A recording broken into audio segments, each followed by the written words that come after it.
This is ABC 15 Arizona on CW 61. Top stories right now at 8 o'clock. Tonight's Mega Millions jackpot is $20 million, and tomorrow's Powerball jackpot is $473 million. But Arizonans are not currently able to play because of a statewide outage. There's another freeway closure this weekend, but come Monday, you will be driving on some new pavement. Still ahead, we're going to take you to the brand new 48th Street Bridge. Comes up with the steal here. He knocked it away. He gets it at the other wing, and he hammers it home. And Aiden hits a shot, and that is a huge J. He's got 24.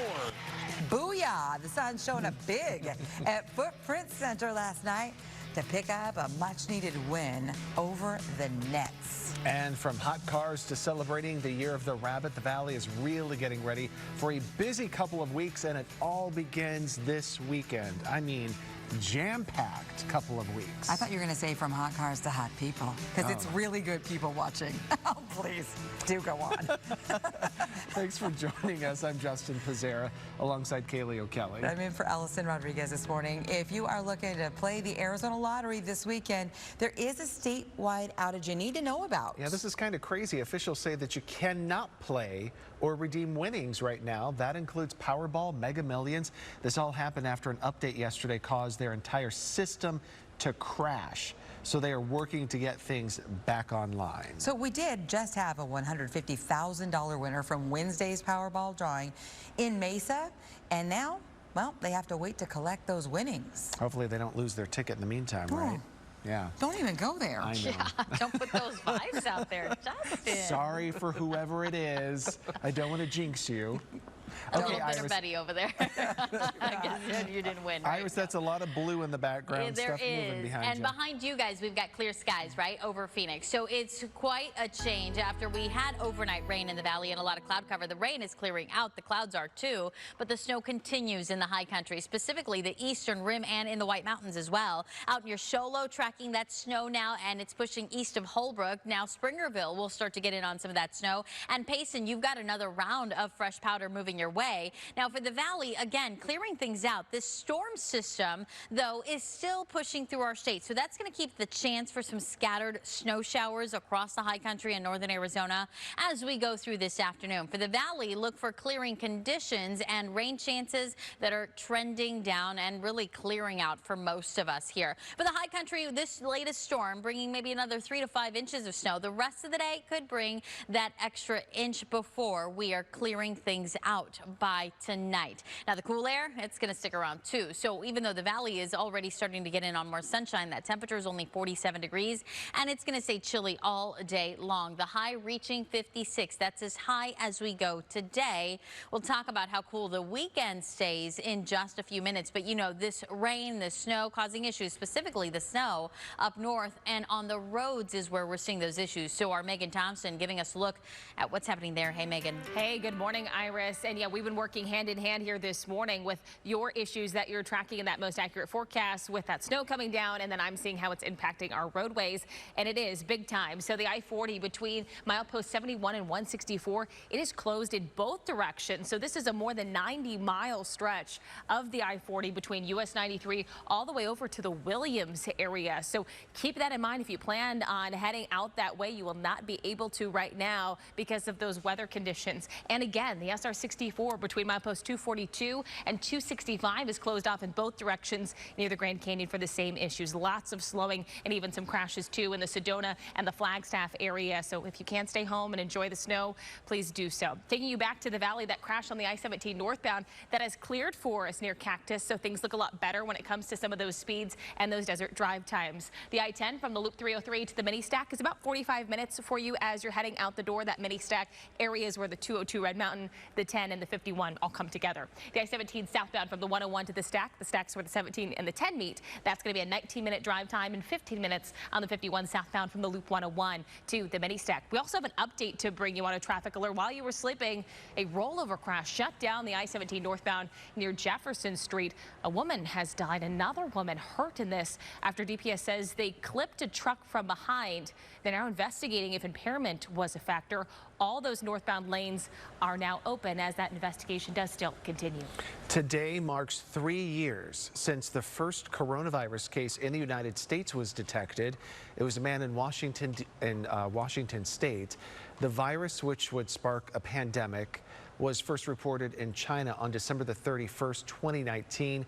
The first case in Arizona was confirmed on January the 26th. Well, it is now 8:05, and let's take a look at this. It's a live look at the New York Stock Exchange, and you can see we're down about 51 points. We did see stocks moving into positive territory. It's kind of been topsy-turvy, but showing a big dip then amid fears of interest rate hikes and, of course, the debt crisis among investors. Right now, the Treasury Department is taking extraordinary measures, they say, to keep paying the government's bills now that the U.S. has hit its borrowing limit. Social Security recipients, military troops, and others will continue to get their money until at least early June. Capitol Hill lawmakers and the White House have until then to raise or suspend the $31 trillion debt ceiling. Republicans want to see cuts in federal spending first, but the White House says no negotiations. We are staying on top of that water situation for Rio Verde foothills as one lawmaker tries to find a solution. The community lost water access from the city of Scottsdale nearly 3 weeks ago. So today, State Representative David Cook will host a meeting on the community's future. He has invited the key players, the mayor, the city council. He's also planning on discussing a deal with the private water company, EPCOR, which has offered to help but needs the Arizona Corporation Commission to approve it.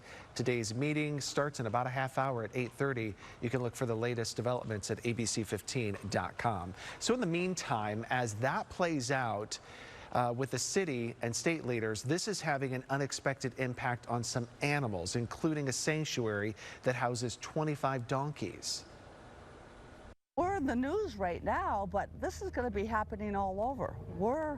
If you think you're immune to this, you're not, not if you're living in the Southwest. So Rosemary Carroll also says that her water cost has tripled since Scottsdale cut them off. She's collecting rainwater as a temporary solution, but says if the problem is not resolved, she's facing a monthly water bill of $1,800. The Rio Verde, Arizona Donkey Sanctuary has set up a GoFundMe if you would like to help. At 8:07, we do have a traffic alert to warn you about southbound State Route 143. It's going to be closed between the Loop 202, the Red Mountain Freeway, and the I-10. This does start later on this evening at 10 p.m., lasting all through the weekend till 4 a.m. on Monday morning. However, on Monday, it will reopen along with the new 48th Street Bridge. So ABC 15's Jamie Warren is staying on top of this for us as crews are making big progress on the I-10 Broadway Curve Improvement Project. Jamie. We are walking on what is the new 48th Street Bridge. So come Monday, drivers who are normally driving right here will now be shifted over to this bridge instead. Let's pull up a map to show you where exactly we are. So once this opens up on Monday, this is going to be the new southbound bridge over the I-10 at 48th Street. The existing bridge will be shut down and eventually removed, and a new northbound bridge will go up later this spring. ADOT sent us some video showing the construction of this bridge. This is all part of the progress of the Broadway Curve Improvement Project that's been going on for the last few years already. Because the valley is growing so rapidly, they're slowly widening I-10 in this area to 6 lanes and 2 HOV lanes in order to accommodate all of the traffic. 300,000 vehicles pass through the Broadway Curve area on I-10 on an average weekday. It's projected that the number will increase by 25%, bringing the number of motorists driving through the Broadway Curve area on an average weekday to 375,000. So this project is in preparation of the projected growth that's to come to the region. And because of this most recent closure this weekend, that means a portion of the freeway is going to be closed. State Route 143 southbound between the I-10 and the Loop 202. You could always go to abc15.com/traffic for some alternate routes. For now, reporting in Phoenix, Jamie Warren, ABC 15, Arizona. Well, it's 8:09 Arizona, and our Phoenix Suns finding just the right amount of energy last night, getting that much-needed win against the Brooklyn Nets. It was the first game under the new owner, Matt Ishbia, and the return of Cam Johnson, who's been out for months, recovering from a torn meniscus. The Suns holding off the Nets for a 117-112 win. They're going to play the Indiana Pacers tomorrow night at 7 o'clock.